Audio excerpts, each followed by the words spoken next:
Hi, I am Dustin Pickering from Parrot Literary Corner. You know me, your noble and honest host, and I've got exciting news for you. Last anthology, Series 1, The Literary Parrot, did such a great job. We want to continue to provide this community service to our viewers and to our contributors to the program. So please get up and get a copy immediately.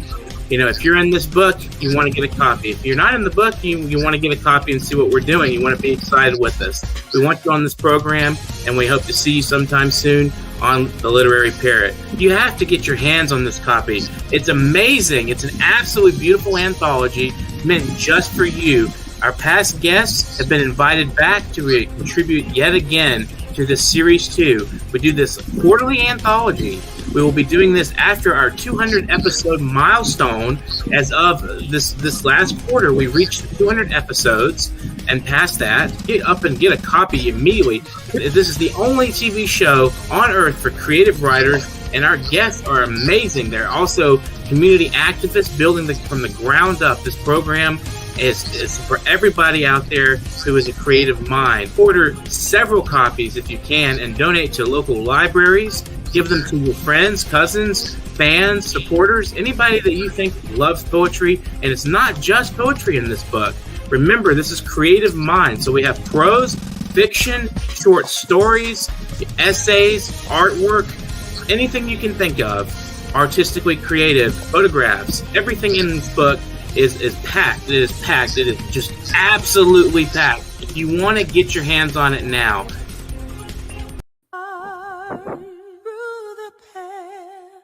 listen to the people, listen to humanity, listen to the Parrot TV, Parrot TV.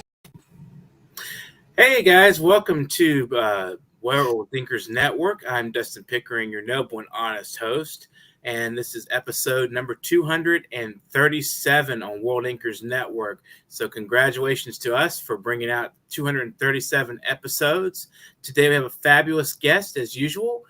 Mary Camarillo, whose novel The Lockhart Women was published in June 2021 by She Writes Press and won first place in the Next Generation Indie Awards for First Fiction. Her work has appeared in publications such as 166 Palms, The Senora Review, Lunch Ticket, and The Ear. She lives in Huntington Beach, California. Welcome to the show, Mary. I hope you're having a great day. So how is life in Huntington Beach? Life is good in Huntington Beach. It's a little foggy and overcast today, so enjoying some cooler weather today. Well, that's good. It's kind of cooling off here in Texas as well. It's been a little bit cooler than usual. I guess that's what winter does, right? Yeah, we don't get much winter here, so we're enjoying it. We don't get much winter in Texas either, honestly. So, my first question would be, a lot of people who relate to fiction, who are writers, that first word, that first phrase, that sentence is really the most tricky thing to write sometimes. And I know Herman Melville, for instance, went through, Call Me Ishmael. It took him like months on end, I think, to come up with the first phrase to cap off his book and get it running. So what was your struggle with getting your book started? The Lockhart what was it? Is the Lockhart sisters? The Lockhart women. Yeah, it's Lockhart about women. There are two sisters and a mother. So yeah, there's three women.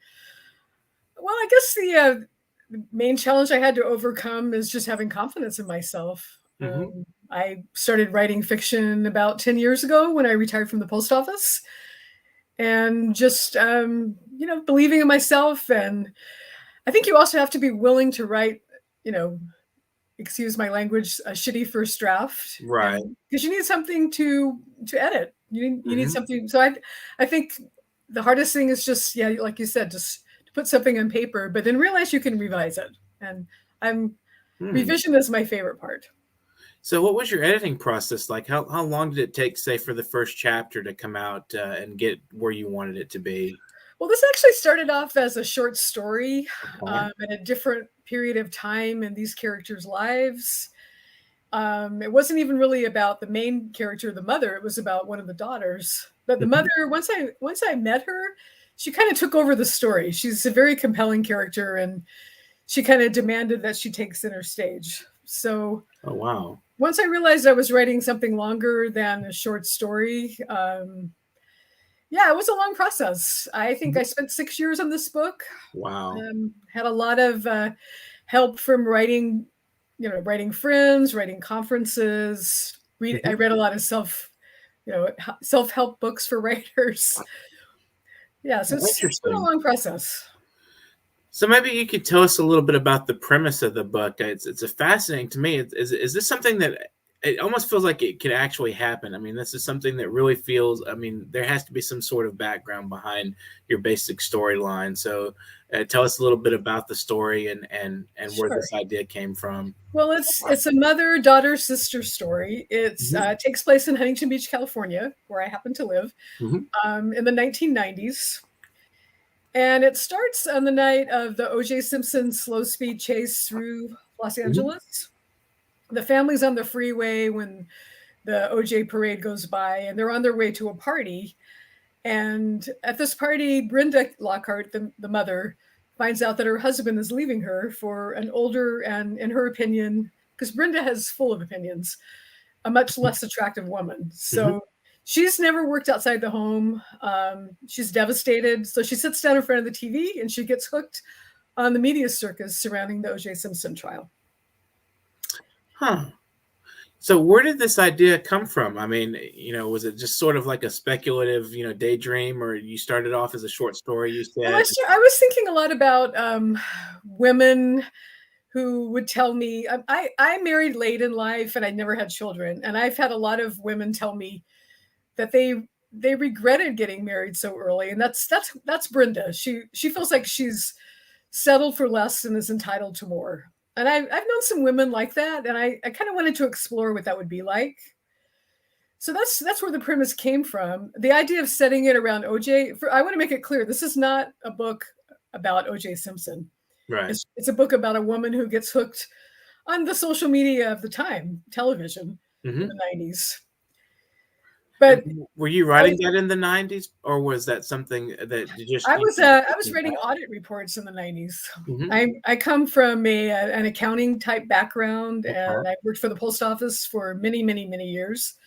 And yeah, I was writing audit reports, which strangely enough, I don't know if there's any auditors listening, but I don't bristle at this, but audit reports, there's a lot of similarities between writing them and writing fiction. They Hmm. both have to tell a story. It has to be interesting. And what I always liked about writing audit reports is you have to figure out the cause and the effect. And that's what I like about writing characters is why do they act like they do and what makes them compelling? Hmm. So you mentioned earlier about reading self-help literature for writers. Do you have any examples of books and what you've learned from those? Yeah, there was a great book out last year. It's called A Swim. I'm looking at the title, Swim in the Pond in the Rain by George Saunders.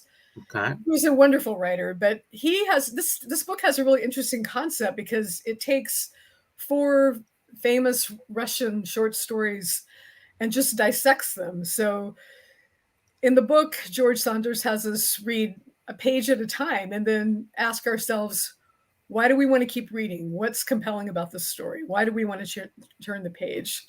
So Hmm. I found that really helpful. There's a ton of really good books. It's also I found really important to be in a writing group, Okay. uh, that just to get feedback from other people. But I think you Right. also have to learn not to listen to a writing group sometimes. You can't make a novel out of committee opinion. You have to start trusting your own voice. Sort of a select hearing, like I like that suggestion or I don't like it. It doesn't Yeah, work for me. That's not what because I'm people trying will to tell do. you all kinds of things. They'll think that Yeah. you should set your story in a different time period or a different Right. location or make them a different person entirely. So you have to learn to trust your own voice. Absolutely. I think that's something that every writer has to learn at some point, that you can't just take any word of advice and incorporate it into your writing, because then you're not going to please everybody anyway, as they say. Yeah, and then you're going to end up with some weird thing that doesn't make any sense, right? Right. It'll be a total mess. I mean, it'll be like, it'll go one direction, be pulled another direction. You have to have that sort of unifying, premise of some kind. You can't just put in whatever everyone else says. So what was some of the as you're writing the story, what was some of the best advice you've received on your writing of the story? Well, the idea of setting around the Simpson chase and then the resulting trial really came from a writing group prompt. Like we have a group that meets once a week, and we give each other prompts. And one idea was just to put one of your scenes in what they call a flashbulb moment, just in an historical context. And that was I thought of the O.J. Simpson trial because I thought of the 90s, and that was what I was going through at the time, was watching that. And I found it to be a really fascinating period of television history. So it kind of helped me inform the whole book. Yeah, I remember when they interrupted, I think it was, I want to say it was either the NBA championships or the Super Bowl or something. Yeah, I remember because I was a big fan of the Rockets at the time. Yeah. And they were playing in that, and I was and all of a sudden the Rockets are like in a little tiny corner of your TV screen, and you're just watching this weird Bronco. Yeah. And I was like, right? What is this? What is this going on? I was young. I was a kid, I was like 12 or 13 in 8th grade. I was a big basketball fan at the time. And when that happened, I was really frustrated because they kept interrupting the game to show the chase. And I'm like, I don't care about the chase. I don't even know what this is, Yeah. And, it also interrupted soap operas. My mother-in-law was not happy about that. Kids couldn't watch cartoons because once the trial started, it was on 24/7. And then when the trial wasn't in session, that's all people talked about. Right. Like you said, the social media of the time, it was just ubiquitous. I mean, there was nowhere you could go or nowhere you could just sit and hide from the O.J. Simpson trial. I mean, everyone was talking about it. Well, that period of time was the beginning of reality television shows. It was also what they called must-see TV. You're probably too young to remember that. And then it was also breaking news. That was a new concept. Even just the idea of a helicopter following a car chase, that was a pretty new concept in those days. Yeah. And it was also our introduction to the Kardashian family.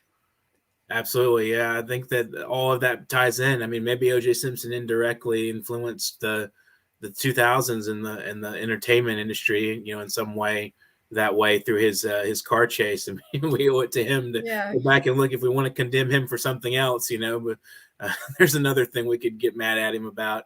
So as you're writing, when you're developing your characters, do you find that do they speak to you? Do they come out through you, or do you kind of invent as you go along, or how do you do your characterizations? Well, I've got 3 women characters. Most people describe them as pretty much unlikable at times. And I'm okay with that because I think human beings can be unlikable at times.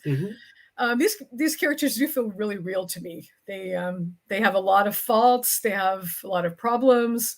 They create a lot of their own problems. But yeah, they feel really real to me.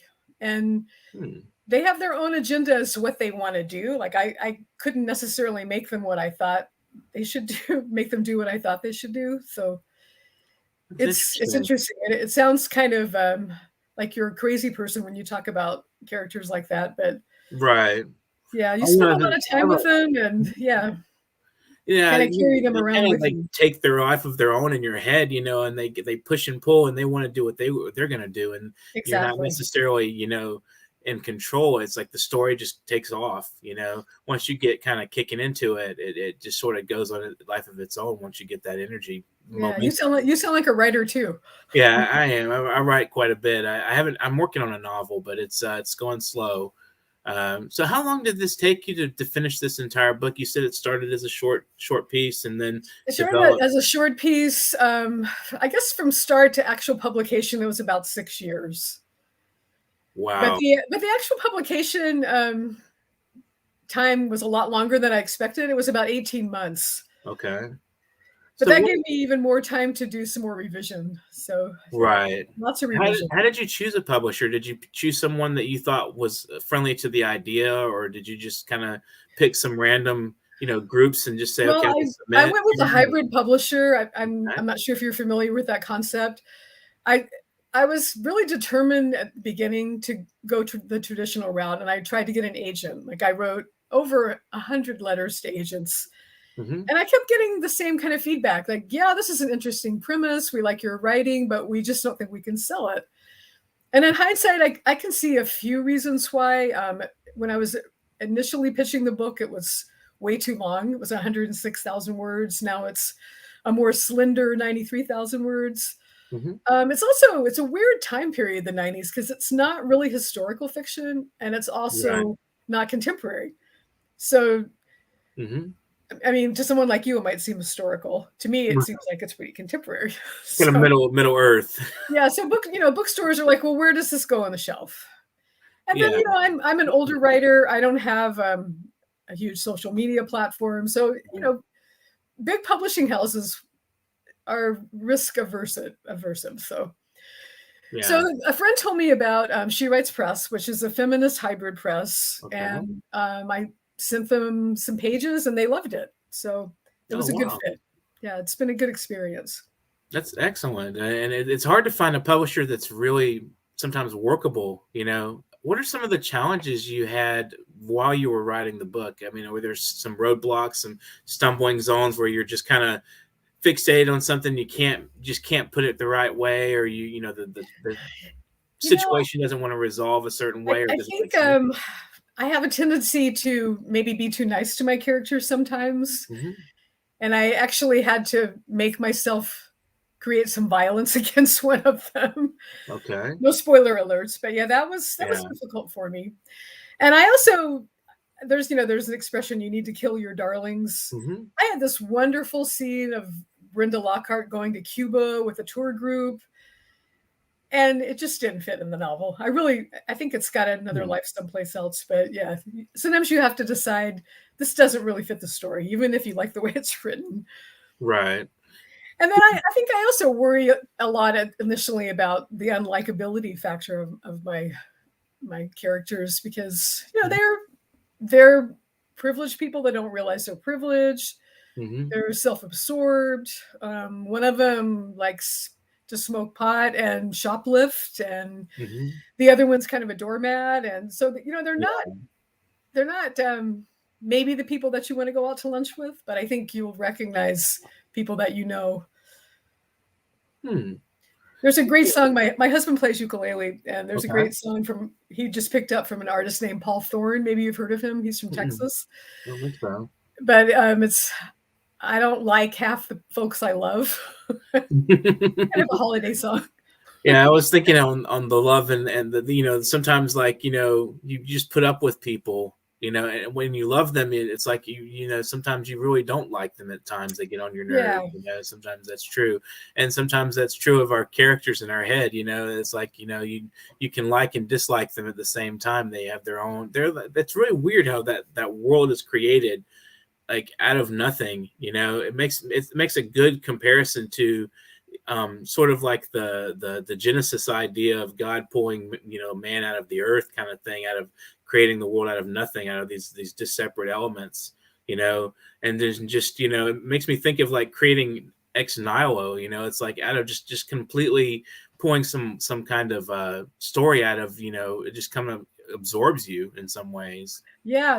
I like the way you said that. That's really interesting. And then it's also super interesting how after you've written it, you realize, oh, that's a little bit of me in there. Right. It kind of becomes a little bit like yourself. I mean, you put your own characteristics on some of the characters, and the situations, sometimes can be based on your own experience. I've had that when I was working on my novel. I was finding that a lot of the stuff that I was writing were people I knew, the characteristics of people I knew. I could identify certain aspects of their nature and people I actually knew in my real life. And I was like, maybe I'm projecting this character into my story that's a real person. Yeah, I don't know if you've had any of those people in your real life read your work, but I my novel is set with people that work at the post office, and I worked at the post office. I've got a ton of friends who have Mm-hmm. read the book and think that they see themselves in characters, but it's not them. Right. They Interesting. think that it's them, but it's You ever basically have any bad reactions, like, hey, that's me, you stole my story and put it in this book? no, not so far. Knock on wood. No, I have Yeah. not. No, it's yeah. It's interesting, how writing happens. So when you're in the process, I mean, how do you feel, and how does it feel to actually, you went through all this trouble to get it published, and you had trouble, faced a lot of publishing difficulties, but you managed to get it out, and yet it's won awards. It's been nominated for many awards and gotten pretty high up there in some of other different awards. Can you tell us a little bit about some of that process and how you feel about it? It's pretty terrifying sometimes. I think especially right before the book comes out and you start thinking, oh, people are going to read this, people that I don't know and people that don't necessarily love me. And so that's kind of terrifying at first. Then there's this whole marketing aspect part of it that you have to really promote the book and yourself. And sometimes you think people must be sick of me, but I'm trying to have fun with it. I'm trying to do things that are fun that I enjoy doing. I saw your TikTok video. That was quite interesting. I really liked that. It was captivating. I watched it and I was like, we should do something like that for myself. Actually, I have to give a shout out to Stephanie Weaver. She was just learning TikTok and she just generously offered debut authors a chance, like she would make a TikTok for them. So she made that one for me. Well, I really like it too. Yeah. It's with the music and everything. I thought it really, and then the scenes from from the OJ chase.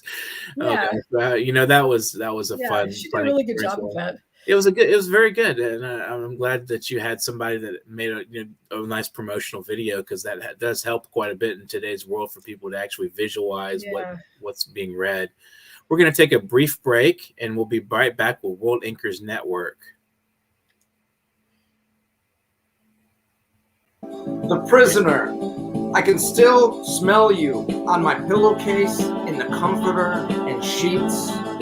Thought about doing laundry, but decided to keep you with me just a little while longer. Riding giants. Each new love affair is like standing in front of a 50-foot wave. It looked doable from shore. Gifts. The son of a bitch left me broke and blacked out, with a stripper's name written in black Sharpie on my forearm, 3 bright orange traffic cones in my bedroom, and a 2-day hangover. He is the best friend ever. Wishful thinking. We kissed once. It was on the corner of Rampart Street in St. Peter in New Orleans. I wish I could say it was that magic movie moment with the perfect song, perfect setup, lighting just right, and bright orange moon overhead. Anticipation giving way to action, like the final scene in 16 Candles, when the 2 main characters are kissing on a table, birthday cake shining with lit candles in between, and nothing left to wish for. And when the credits rolled, everyone was already halfway home, satisfied and happy with what the stars brought to them. But our kiss wasn't like that. It was sloppy. We were drunk. The music sucked. There was spilled beer and strangers crowding our space. We could not really call it romantic. We could only admit that it happened once. There have been no second chances.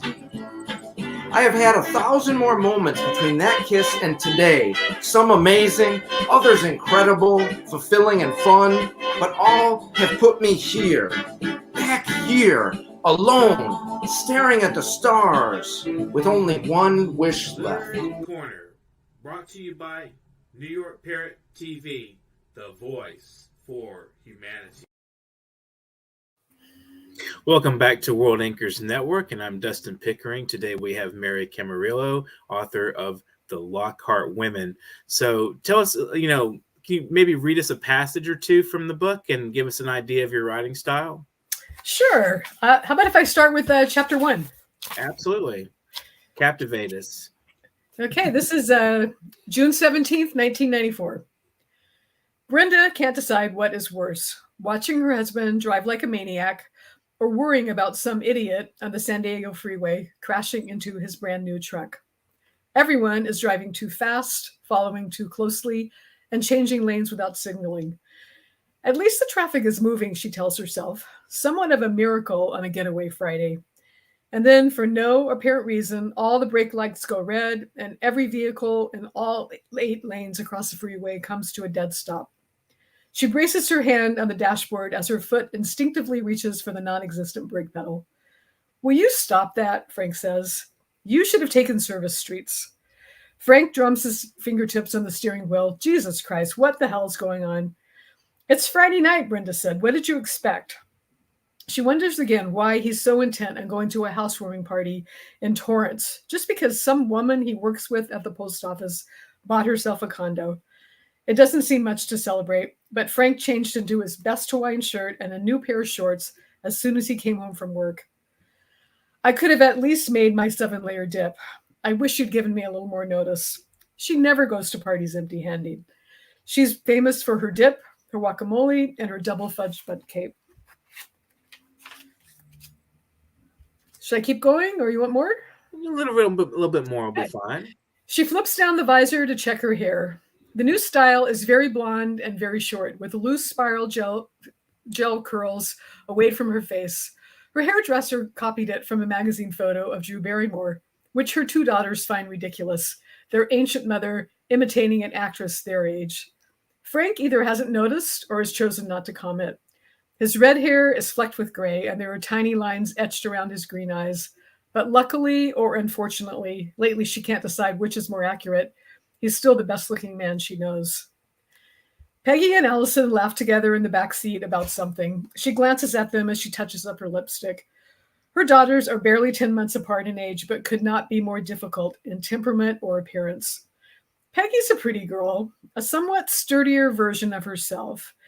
They are both brown-eyed blondes, although Peggy's hair is more of a dishwater color, and her eyes are always too serious. If only she'd wear something more flattering than the flannel shirt and those overalls. Allison's especially adorable today in her slip dress over a plain white t-shirt. Her youngest is suddenly breathtakingly beautiful, tall, redheaded, green-eyed, impatient, and easily irritated with her all the time, just like Frank is. Who is this woman again? Brenda asked. You've met Linda before at Bill's barbecue. She vaguely remembers Linda now, single, older, with big horsey teeth. I don't understand a woman buying a place on her own. Me either, Allison says. How's she just given up on ever getting married? God, Peggy says, women can buy houses on their own now, you know. You are aware that it's almost a new century. That's my girl, Frank says. I know women can do whatever they want, Brenda says, noting Peggy's satisfied grin at Frank's praise. I don't understand why anyone would buy a condo in Torrance.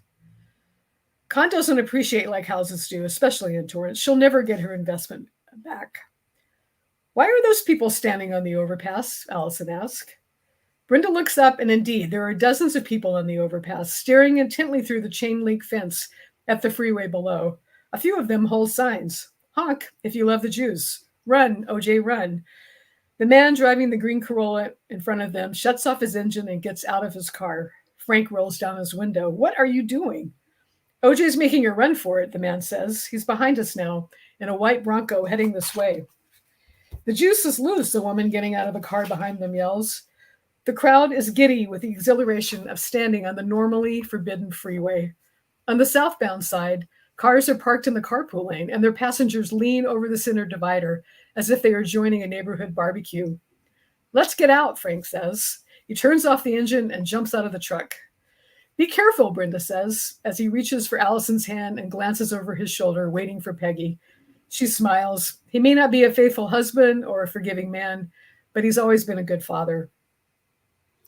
You captivate, like your characters, and I can see when you say they're not very likable. I mean, you get the impression of kind of spoiled brats, and the privilege, of and they talking about the condo and all this, and it's like, it's interesting because then you kind of see a dimension of their lives, even though they're not, as you said, likable, they're at least livable. Like you can, experience what they're experiencing. So I think you brought to life quite a bit there. in those characters. Do you have them in your head? Like, what do you see them and feel them, or and Oh, absolutely. yeah, it's very Yeah. it's interesting how that happens. Imagination is amazing. Yeah. Yeah. You carry them around with you and you start seeing the world through their eyes and you think, Mhm. well, what would Allison say about that? And what would Right. Ken do? And yeah, If you can't do that, then it would be hard to write the book. If you can't get right. possessed by these characters, then then writing the book it's just not as fun. It's not as enjoyable, and there it makes it so much more extra work for you to do it, and it doesn't fulfill you as much. It just kind of Right. becomes tedium. Well, what's really interesting now is that I'm working on a second novel, Okay. and it's not about women. There's a lot of men in this book. Oh wow. Yeah, so it's kind of I'm having a little bit of trouble getting my head around that. I thought I was a women's fiction writer. Uh I huh. am a woman, so I guess I am writing fiction, and but this story is mostly about men, so it's interesting. Do you find that when you're writing the male characters, does your thinking change about men, or about the way you relate to men at all, and view them? Well, I grew up with two brothers. Over Christmas, I realized that we have a very testosterone-loaded family. There's not Hmm. very many girl grandchildren or nieces, Hmm. so I think I understand men pretty well. I mean, Okay. yeah. So One that. criticism that the Lockhart women has is that there aren't really any likable male characters. Mhm. Spoiler alert. I would disagree. I think there's a couple, and everyone has their own likable moments. But in this new book, yeah, there's a wide spectrum of characters that are likable and unlikable. How did you envision the scene with the OJ chase? I mean, was this something maybe you put in your head? Was it something you imagined, or did you read a story somewhere that brought that to your mind? Well, I was I in my late 30s during that time. I just gotten home from work. It's Hmm. Friday night. My husband says he's going to go get a pizza. He comes back and he says he sees people standing on the freeway looking down because they're waiting for OJ. Hmm. So we turn on the TV, we get hooked on it, just like everybody else. Mostly, I think personally, I was afraid he was going to get shot because you know Hmm. we had all seen the Rodney King beating, and Right. so he didn't get shot, but he was on TV from then on. Now I had a job. I didn't sit home like Brenda did and like watch it 24/7. Right. But yeah, it was pretty inescapable. And now thanks to all of our technology, I've been able to go back and watch the whole chase and like figure out where they were in the freeway and where I could put the family. Oh, okay. So you did pull some details from the actual chase to put in the Yeah. book. Interesting. So there was a little bit of a research involved there. Yeah, I got a ton of books there's a bunch of books. I have a whole stack of them in my library about the Simpson trial. Okay. Marcia Clark wrote a book, Chris Darden, Robert Shapiro. Mhm. OJ has written a couple of books. Yeah. I bought all of these from my excuse me, from my library in Huntington Beach in the used book section. And you should have seen the expression on the librarian's face when I paid 25 cents for OJ's book. I wanted to say, no, no, it's for research. Right. And you kind of have to convince the librarian. I was like, oh, I'm not doing any I'm background not a research for any fan. reason. Yeah, I'm not a fan, and I'm not trying to copycat here or anything. So, Yeah. what are your thoughts like on how language constructs a story? To me, it's a really fascinating process that you can take words and then they can create mental images. So, how do you figure that works? I mean, in your opinion, when a reader's reading a book, how do they get drawn into a book? I think it's specific details. I think in Mhm. order to believe that you are really in a scene, you have to feel it and smell it and taste it and hear it. Like you've got to put all the sensory details in. I think Right. that's how you make it believable. Yeah, it's fascinating to me how you can be drawn into some stories just don't do it, and some stories really do. Bring out the characters and their when you're describing human behavior, for instance, like in your beginning opening paragraphs you read there, you have the interactions going on. I mean, how do you visualize? How do you transform that interaction that's in your head into the words that you put on the page? Well, I spend a lot of time watching people and, Hmm. taking notes on what they're doing and, then trying to use that in my scenes. Um, it takes a lot of revision. Observation. Yeah, that's the case Yeah. too. You have to whittle down and cut certain things out, as you mentioned earlier. The paragraph or the scene with the going to, I believe you said Cuba. That Yeah. was, you had to cut that completely out. Yeah, that seems like that would be a little bit of an aside. Maybe that it would be interesting to see that as another story, maybe another book. A trip to Cuba. Yeah. So, Yeah. do any of the Lockhart women have any future stories that they're going to bring out from them, or? Some people have asked for a sequel. Mhm. It's something I hadn't really thought about doing. I've for the past 2 years I've been thinking about this new book, so I'm kind of interested in finishing that, and I'm pretty close to having a solid second draft. Okay. So tiny steps.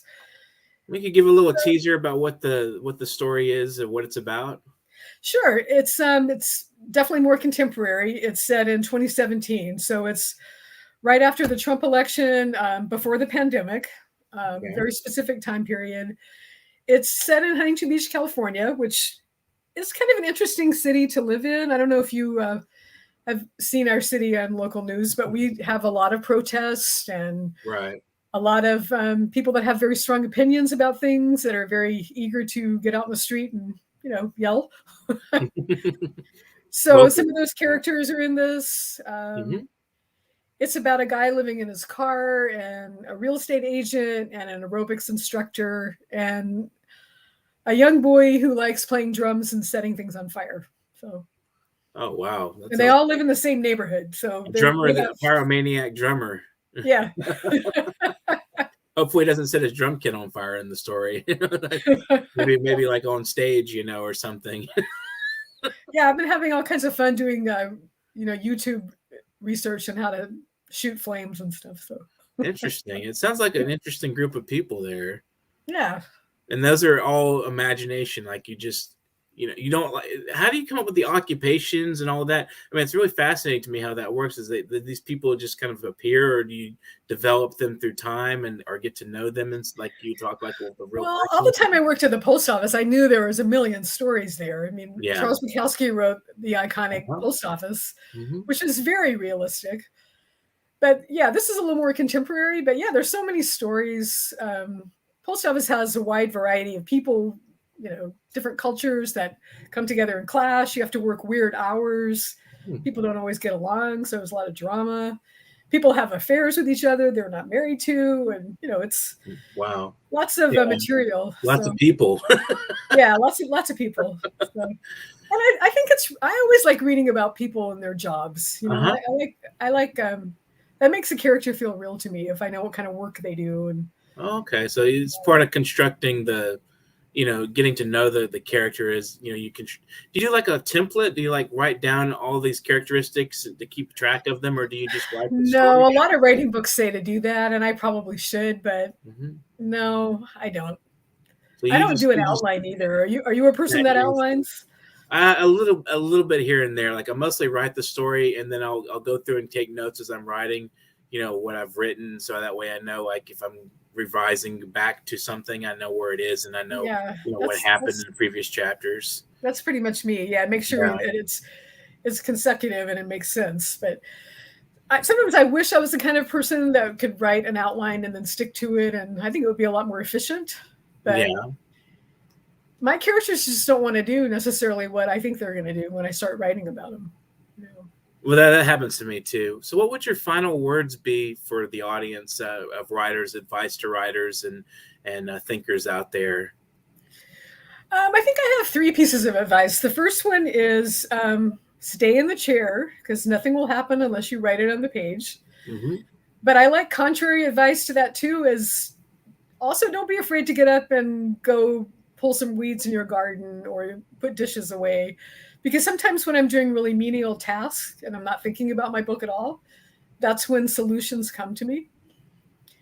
Another piece of advice I think I already mentioned is find a community of writers and Absolutely. listen to what they say, but then don't listen to everything they say. Learn to trust your own voice. Mm-hmm. Selective And then, hearing. A really good piece of advice was from a writer, Richard Bosch, who says, don't be afraid to revise. You can only make it necessary to do it again. I think that's really brilliant advice because you can't really screw something up. You just maybe have to do it over again. So don't be afraid to revise. Excellent. Yeah, those are all good words of wisdom for the community of writers out there. Do you want to give any shout out, say hello to friends and family, or any kind of people that you want to thank while you're on the program? My friend Shelley Blanton Stroud is the one that introduced me to She Writes Press. I want to give her a shout out because she had a book out last year 2 years ago called Copy Boy, and now she has a book coming out this year called Tomboy. Okay. And then I have another friend, artist, animal lover, Stacey Russo, who is got a book coming out this year called The Wild Librarian Bookstore and Bakery, and it also includes recipes. So I'd look out for that one. And yeah, there's a really wonderful writing community here in Orange County, California, which probably doesn't get enough publicity because we're not Los Angeles. But yeah, we've got a really vibrant bookstore, Libre Mobile. We've got some incredible writers, and they're also supportive. That's what I love about writers. They're so willing to champion you. They're not. It's not a competition. Right. It's really wonderful. Well, if you know any out there that want to be on the program, you can get them in touch with me, and just the same email as you were using for me, and I'll announce at the end of the program if they want to watch. When they're watching, they can be in touch to be interviewed as well and promote their work on our program as well. Yeah, I'll definitely do that. Yeah. Thank you so much. I enjoy doing this, and I enjoyed speaking with you and kind of understanding, characters coming to life and the things we discussed about, writing and revision and the writing community and, how it's not a competition, as you mentioned. Wonderful, thoughts to present on the program. So thank you so much for joining us, Mary. It's been really pleasant speaking to you, and I hope you have an excellent afternoon. This has been World Inkers Network, and we have had so many episodes, it's unimaginable. This is number 236, I believe. And if you're watching right now, and you want to share some money with us to help me get rid of my fairies behind me, 230, these fairies behind me. This is my halo, by the way. This is my special aura of enlightenment. So I'm an enlightened writer today. If you want to help us out with support, with monetary support, you can get in touch with PayPal on here, paypal.me/nyparrot. That's down there, paypal.me/nyparrot. Just ignore the support part. Don't put that in. Just paypal.me/nyparrot. And you can also be a guest on the program. We'd love to have you as a guest. So just get in touch with us at Literary Corner at NewYorkParrot.com. We are looking for all kinds of writers and creative minds, actors, models, any actresses, models, anybody out there doing creative work. We want to hear from you. Scholars, essayists, if you're writing essays and getting a book out, we don't care if it's on Genius or Cats, whatever is in your imagination, we would love to talk to you about it and promote your books for no cost at all. I'm Dustin Pickering. You can get in touch with me at Literary Corner at NewYorkParrot.com. We're looking for 1 million subscribers. So remember this button right here, subscribe, like, share, and comment on our stuff, and just keep it on Facebook and promote it on YouTube as well, and tell other people about us. We'd love your support. We want 1 million subscribers, and join our World Inkers Network revolution. We're trying to promote a huge community of writers to help one another, support one another, and hopefully help us all make some money in the process, and then bring some great thoughts into the world, and some great literature and some great art. So thank you guys for joining us and watching World Inkers Network today, formerly New York Parrot's Literary Corner. And keep in touch. You guys are great out there. Have a great afternoon. Get to writing. Hi, I am Dustin Pickering from Parrot Literary Corner. You know me, your noble and honest host, and I've got exciting news for you. Last anthology, Series 1, The Literary Parrot, did such a great job. We want to continue to provide this community service to our viewers and to our contributors to the program. So please get up and get a copy immediately. You know, if you're in this book, you want to get a copy. If you're not in the book, you want to get a copy and see what we're doing. You want to be excited with us. We want you on this program, and we hope to see you sometime soon on The Literary Parrot. You have to get your hands on this copy. It's amazing. It's an absolutely beautiful anthology meant just for you. Our past. Listen to the people. Listen to humanity.